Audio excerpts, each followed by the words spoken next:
विजयभाऊ चौधरी बांडळ, त्याचप्रमाणे नागेशभाऊ सरनागत उशर्रा आणि या चर्चा बैठकीचे संचालन करणारे विलासजी कलोजे, आदरणीय मंचावर विराजमान सर्व मान्यवर मंडळी, सेवक सेविका, बालसेवक बालिका, या सर्वांना माझा आदरपूर्वक नमस्कार. नमस्कार जी. बाबांनी आपल्याला ही परमेश्वरी कृपा विनामूल्य दिली. आपण भाग्यवान आहोत की बाबासारखे आम्हाला गुरु मिळाले. आम्ही अंधारामध्ये होतो, आम्ही अनेक प्रकारची पूजा अर्चना केली, घरामध्ये दारिद्र्य होते, सर्व उपाय केल्याच्या नंतरही समाधान मिळाला नाही. शेवटी या बाबांच्या कृपेमुळे एका व्यक्तीने या मार्गाची माहिती दिली आणि आम्ही या मार्गाशी जुडलो. जुडल्याच्या नंतर त्या परमेश्वराला आम्ही वचन दिला मरण्याचा, आणि मरण्याचा वचन दिल्याच्या नंतर परमेश्वर आपल्या शब्दावर उभा राहिला ना, सणामध्ये आमचे दुःख दूर झालं. पण ह्या सर्व गोष्टी करण्यासाठी त्या भक्तीची जोड असणे आवश्यक आहे. भक्ती विना उद्धार नाही जीवाचा, भक्तीसाठी निर्धार पाहिजे मनाचा. आमचा निर्धार बरोबर नव्हता, म्हणून आम्ही अनेकांसारखे भटकलो. आणि जेव्हा आमचा निर्धार पक्का झाला, ध्येय आमचा मजबूत झाला, जेव्हा आम्ही त्या मार्गदर्शकाकडे गेलो, त्या मार्गदर्शकाला आम्ही आपल्या घरची आभीती सांगितली. आम्ही दुःख घेऊन त्या मार्गदर्शकाकडे गेलो आणि त्या मार्गदर्शकाने सांगितलं की बाबा रे, त्या परमेश्वराला मरण्याचं वचन दे. परमेश्वर तुझ्या घरी कार्य करेल. जेव्हा त्या मार्गदर्शकाने सांगितल्याप्रमाणे आम्ही कार्याला सुरुवात केली, तेव्हा तो परमेश्वर स्वतःवर उभा झाला. असा परमेश्वर बाबाने आम्हाला प्रत्येकाजवळ सोपवून दिलेला आहे. पण आम्ही त्या परमेश्वराची जाणीव होऊन राहिली नाही. आम्हाला बाबाने 10 रुपयाची पुस्तक दिली आहे. त्या पुस्तकीमध्ये सर्व सारांश लिहिलेला आहे की परमेश्वराला आवडणारे कसे कार्य करायचे, कसे नियमाचे पालन करावं, कशी वर्तणूक करावी, कसं आपण ध्येय मजबूत करावा लागतो. ती बाबाने सर्व त्या 10 रुपयाच्या पुस्तकीमध्ये आपल्याला सर्व माहिती दिलेली आहे. आणि ते सर्व माहिती आमच्या घरामध्ये असताना सुद्धा आम्ही तिच्याकडे दुर्लक्ष करतो आणि एखाद्याला जसं सांगलं आम्ही तसेच करतो. आम्ही भाग्यवान आहोत की बाबाने हे परमेश्वरी कृपा प्राप्त केली. जर बाबाने हे परमेश्वरी कृपा प्राप्त केली नसती तर कितीकाचा जीव गेला असता, कोणी मध्यान गटामध्ये राहिले असते. पण त्या बाबाच्या कृपेमुळे ही बाबाने कृपा आपल्या परिवारासाठी प्राप्त केली. जेव्हा बाबाच्या परिवारावर दुखापती आली, भूताटकी त्यांच्या घरामध्ये नांदायला सुरुवात झाली, घरामध्ये एकामागे एक जीव जायला लागले. पंड्या पुजाऱ्याच्या माध्यमातून हवन पूजा अर्चना केल्याच्या नंतरही त्यांच्या परिवारामध्ये सुख समाधानी मिळाली नाही. तेव्हा बाबांनी सुखाचा मार्ग शोधण्याचा प्रयत्न केला आणि सुख प्राप्त करण्यासाठी बाबाने नाना प्रकारचे उपचार केले, तरी बाबांच्या परिवारामध्ये समाधानी मिळाली नाही. शेवटी बाबा वैतागल्यासारखे झाले आणि एक सुखाचा मार्ग मिळेल म्हणून बाबा घराबाहेर निघाले. आणि निघाल्याच्या नंतर एक व्यक्ती त्यांना मिळाला आणि त्यांनी सांगितलं की परमेश्वर प्राप्त करण्याचा जो मंत्र काय, जे विधी आहे, ती विधी जर तुम्ही आपल्या परिवारामध्ये केली तर तुमच्या परिवाराचं संपूर्ण दुःख दूर होऊ शकते. अशा प्रकारची विधी आहे. आणि ती बाबाने लिहून घेतल्याच्या नंतर बाबा परिवारामध्ये गेले. गेल्याच्या नंतर सर्व बाबाने भावंडांना सर्वांना बसवलं आणि सांगितलं की बाबा रे, आपल्या कुटुंबामध्ये अशा प्रकारची दुखापती आहे, परंतु हे विधी आहे. ही विधी जर आपण परिवारातील लोकांनी जर केली तर आपल्या कुटुंबाचं दुःख दूर होऊ शकते, आपला कल्याण होऊ शकते, आपला उद्धार होऊ शकते. ही विधी तुम्ही कुणी करायला तयार आहे का? तेव्हा बाबाच्या परिवारातील एकही भाऊ तयार झाला नाही, कुणी तयार झाला नाही. कारण एवढी विधी सोपी नव्हती, नवनाथाची विधी होती आणि ते करण्यात एवढं सोपं काम नव्हतं. पण बाबाने त्या परिवारातील लोकांनी नकार दिल्यामुळे बाबाने आपल्या जीवाची पर्वा केली नाही. बाबाने एक लक्ष एक चित्त याची गाठ बांधली आणि बाबाने 26 नोव्हेंबर 1945 ला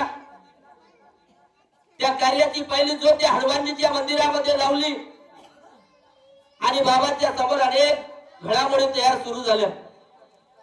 बाबांच्यावरही मात करण्याचा प्रयत्न केला. अनेक दुःखी लोक बाबाकडे यायला लागले आणि बाबाकडे दुःखी लोक यायचे. तेव्हा बाबा म्हणायचे की मला याच्यातलं काहीच समजत नाही. पण बाबांनी त्या सर्व गोष्टीवर मात करत जे कोणी बाबाकडे दुःखी लोक यायचे त्या दुःखी लोकांना बाबा समाधान मिळवून द्यायचे. त्या परमेश्वराच्या समोर बाबा आपले प्रश्न उपस्थित करायचे आणि परमेश्वर त्यांना साथ द्यायची. असे करता करता अनेक दुःखी लोक त्यांच्याकडे यायला सुरुवात झाली. बाबाला वाटलं की ही परमेश्वरी कृपा माझ्याजवळ आहे आणि ही परमेश्वरी कृपा जर मी माझ्यापर्यंत ठेवली, मी या परमेश्वरी कृपेचा जर मी प्रचार केलो नाही आणि जर मी निघून गेलो यामधून, तर ही परमेश्वरी कृपा माझ्यासोबत निघून जाईल. म्हणून बाबाला वाटलं की या जगामध्ये कितीतरी दुःखी मानव आहेत. कोणी भूतबाधेने ग्रस्त आहेत, कोणी शारीरिक रोगाने त्रस्त आहेत, कोणी व्यसनामुळे ग्रस्त आहेत आणि अशा दुःखी माणसापर्यंत ही परमेश्वरी कृपा पोहोचली पाहिजे. म्हणून बाबांनी मिळेल त्या संतांचा वापर करून खेडोपाडी जाऊन या मानव धर्माच्या प्रसार आणि प्रचारासाठी निष्काम भावनेने बाबांनी कार्य केले शेवटच्या श्वासापर्यंत. बाबांनी सांगितलं आहे की मी गेल्यानंतर माझे संपूर्ण कार्य हे परमपूज्य परमात्मा सेवक मंडळ नागपूर हे करेल.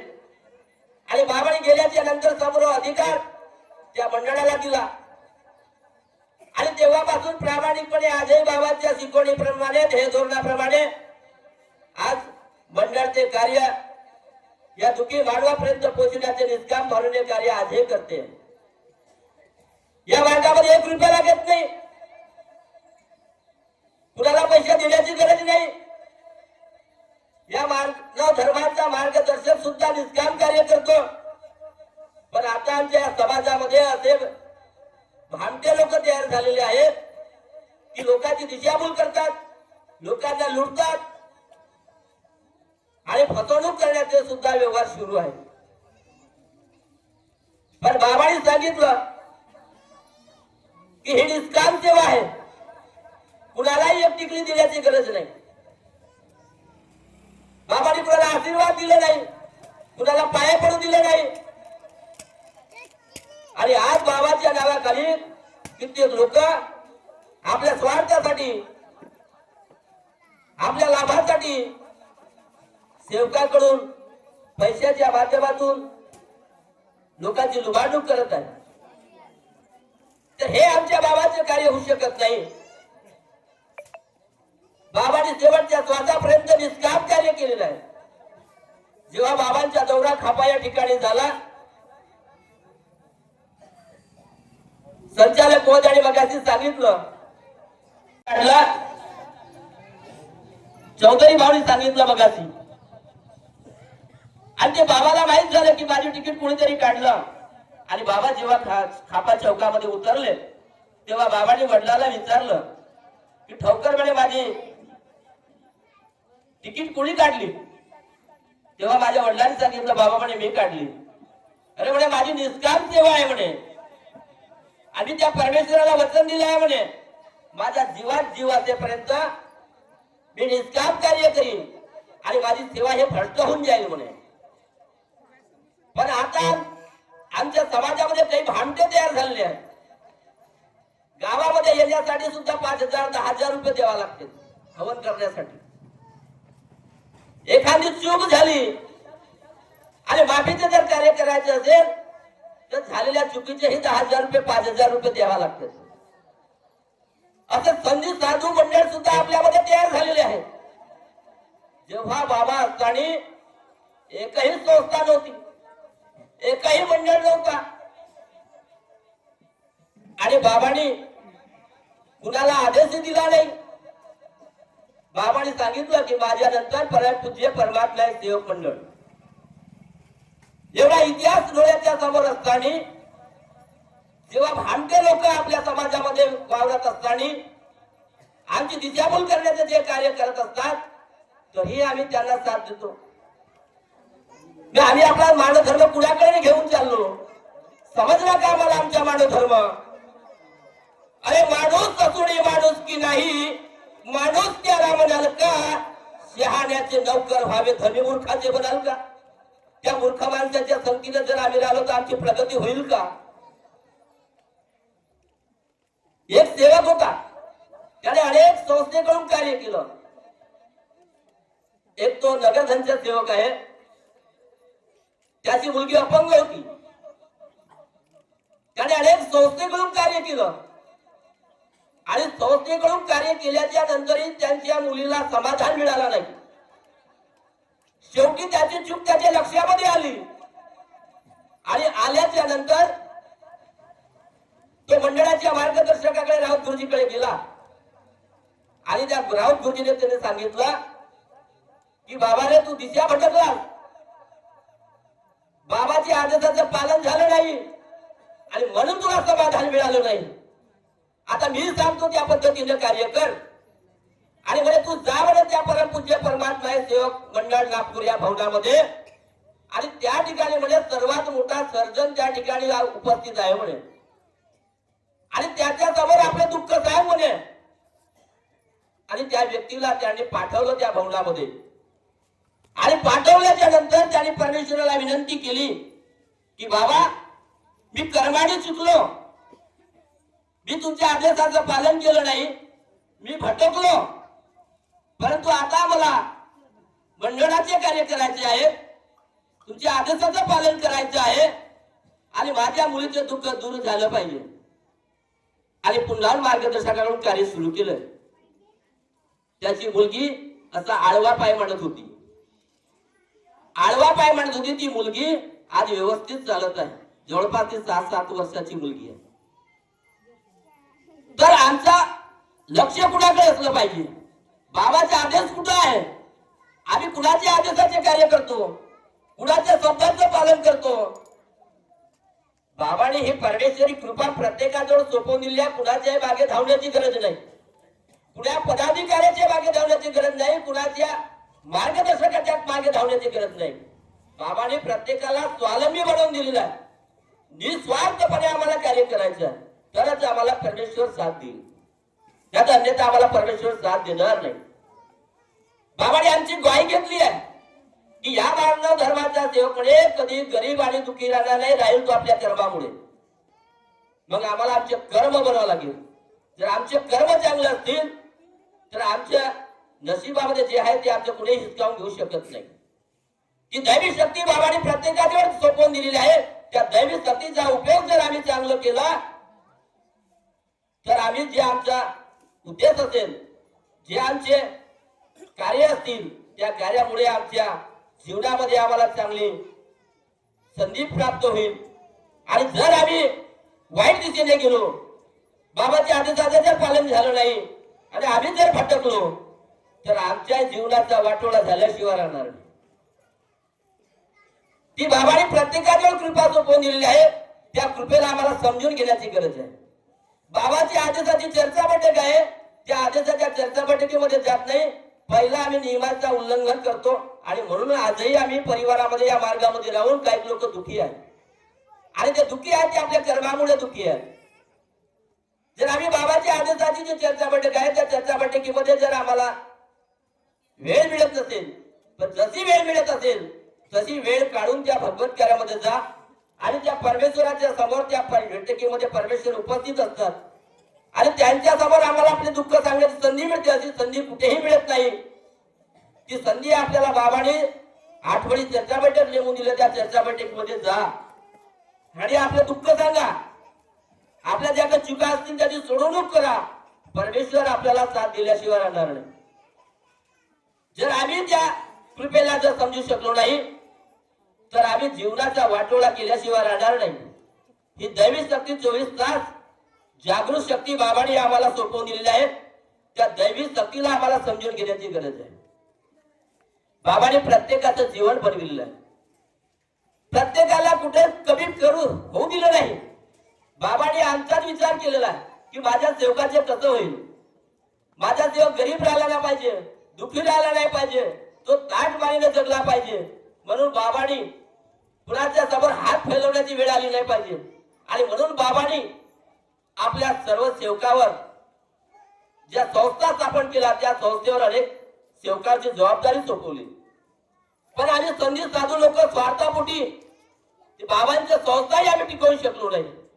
बाबांनी निस्वार्थपणे बँक स्थापन केली, ग्राहक भंडार तयार केला, दूध डेअरी स्थापन केली, दवाखाना तयार केला, वाचनालय सुरू केला, अंगणवाडी तयार केली.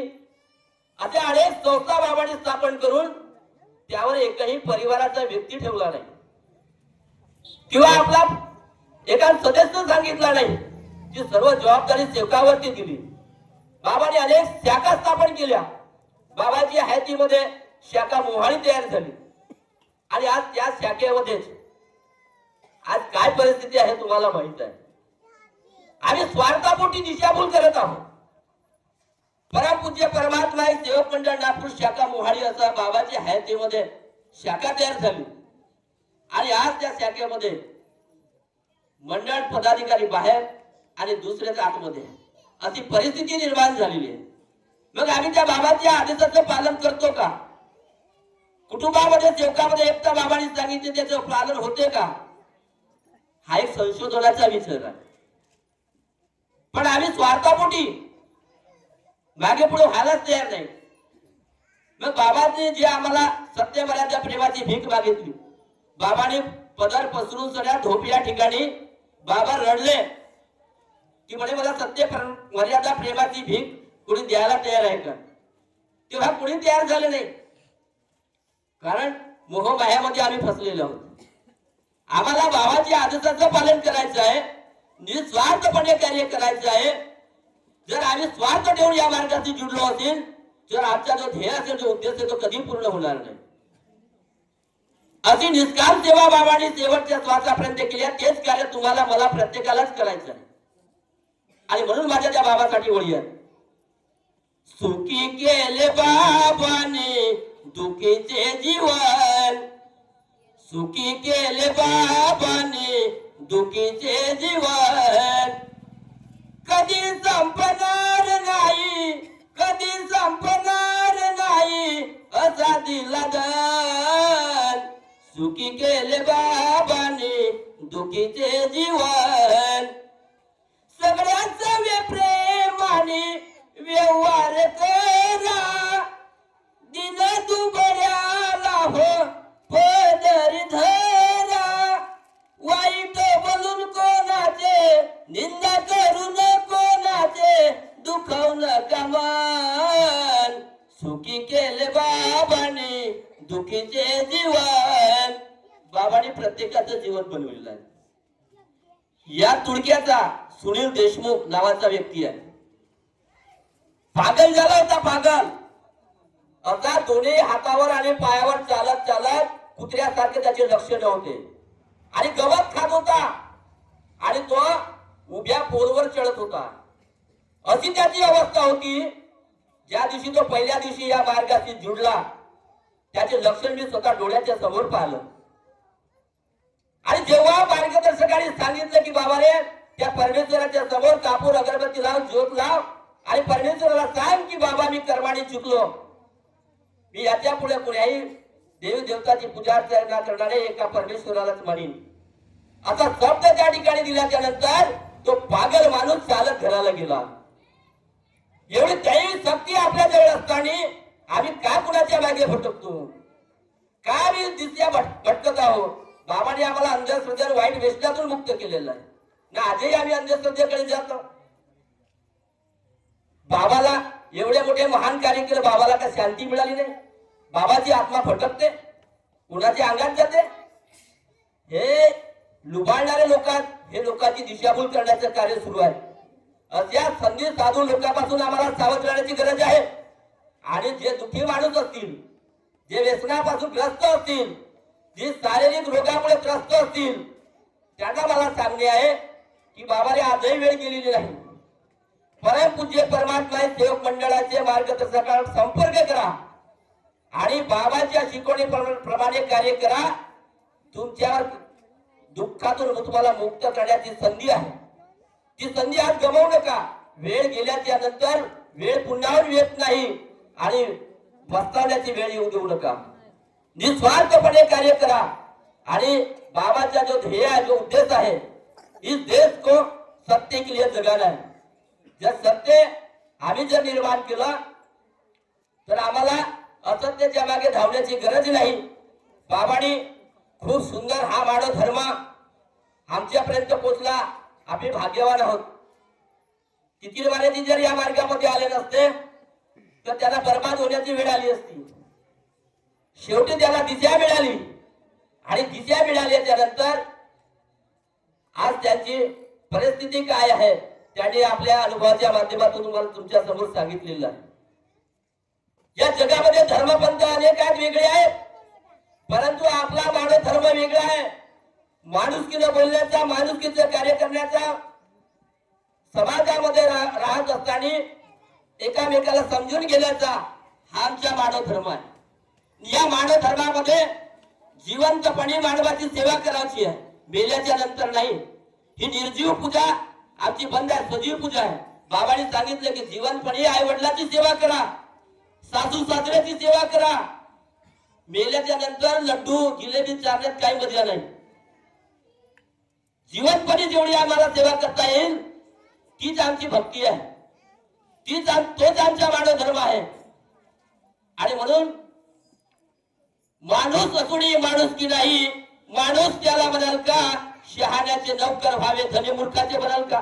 संगत चांगल्याची करा, चांगल्या मार्गदर्शकाच्या सानिध्यामध्ये राहा. जे कोणी इतर मंडळा व्यतिरिक्त लोक असतील ती जर आम्हाला भटकवण्याचे कार्य करत असतील तर याच्यापासूनही आम्हाला सावध राहण्याची गरज आहे. बाबांचे आदेश हा मंडळाला आहे. मंडळ ही शक्ती आहे, व्यक्ती नाही. आणि व्यक्तीच्या मागे धावू नका. मार्गदर्शक जर आम्हाला बाबाच्या शिकवणीप्रमाणे, मंडळाच्या ध्येय धोरणाप्रमाणे जर आम्हाला मार्गदर्शक करत असेल तर अशाच मार्गदर्शकाच्या सोबतीला राहून त्याला साथ द्या.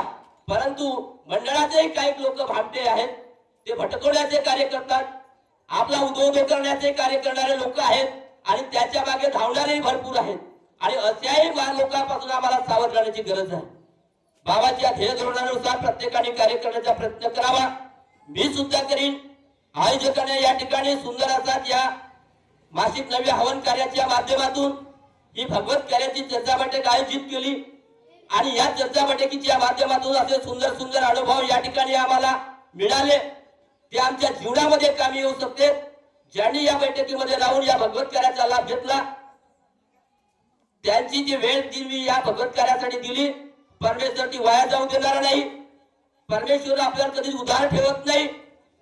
आणि मला एक या ठिकाणी आवर्जून नाव घ्यावं वाटते की या संपूर्ण कार्यक्रमासाठी ज्यांना खूप चांगली गोळी असते आमचे गणपतीची सुरत भाऊ प्रत्येक कार्यक्रमामध्ये प्रामाणिकपणे समोर होऊन प्रत्येकाला एकत्रित करण्याचा आणि भगवत कार्यामध्ये सर्वाला घेऊन जाण्यासाठी त्यांची धडपड असते.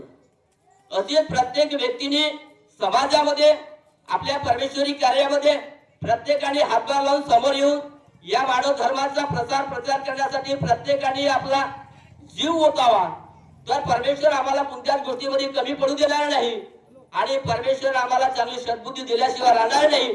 आयोजकांनी या ठिकाणी सुंदर असा कार्यक्रमाचं आयोजन केला, आम्हाला बोलवला, मान सन्मान दिला, भगवत कार्याचा लाभ मिळवून दिला आणि या ठिकाणी चांगले चांगले अनुभव आम्हाला प्राप्त झाले. याबद्दल मी या तिथिमारे परिवाराचं मी मनापासून अभिनंदन करतो. आणि बाबाचे जे कार्य आहे ते तुम्हाला, मला, प्रत्येकाला या दुःखी मानवापर्यंत पोहोचवण्यासाठी प्रामाणिकपणे निष्काम भावनेने कार्य करायचं आहे. माझ्या वडिलांनी तेच कार्य केलेलं आहे, मलाही तेच कार्य करायचं आहे. मला कुणाचं मनही दुखायचं नाही आहे. मला जे काय परमेश्वराच्या कृपेमुळे जे मिळाले मी त्याच्यामध्ये समाधान आहे आणि माझ्यातून चांगलं प्रत्येकाचं कार्य झालं पाहिजे. चांगला सुखी समाधानी सेवक जगला पाहिजे, ताट मानेने जगला पाहिजे. कुणाच्या मागे धावण्याची त्याला पाळी आली नाही पाहिजे. निस्वार्थपणे प्रत्येकालाच कार्य करायचे एवढेच बोलतो आणि आपल्या वाणीला विराम देतो. सर्वांना माझा आदरपूर्वक नमस्कार.